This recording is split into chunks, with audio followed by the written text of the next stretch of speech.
যে 5টা মিটার দিয়ে আপাতত চেক করতেছি। কন্ট্রোল বক্সটা দেখাম।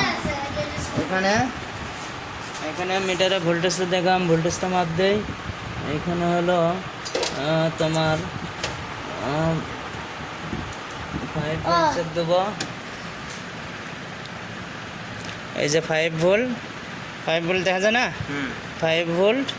আর এখানে তোমার 2.8 ভোল্ট ঠিক আছে। ভোল্টেজটা দেখা মিটারের, হ্যাঁ ভোল্টেজ ঠিক আছে। আবার এই জায়গায় আমি 5 ভোল্ট আবার দেখাও মিটারের, 5 ভোল্টটা মিটারগুলো দেখাও। সম্পূর্ণ মিটার পাওয়ার হয়েছে নাকি?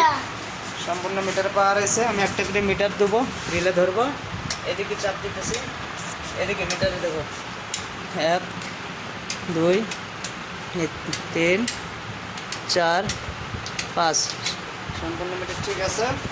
আর ওখানে ধরো এই যে একটা, ওইখানে রিলে ধরো 1টা 2টা 3টা 4টা 5টা, ঠিক আছে। এই যে কন্ট্রোল বক্স সম্পূর্ণ সেট আপ দেওয়া হয়েছে। আমি চেক করে দিতেছি। এখানে মামা আপনার মিটারও আছে, আপনার মিটার লাগাই দিয়েছি আমি, আপনার মিটার দিয়ে চেক করে দিয়েছি, মিটারগুলো ঠিক করে দিচ্ছি। এই যে দেখতে পাচ্ছেন।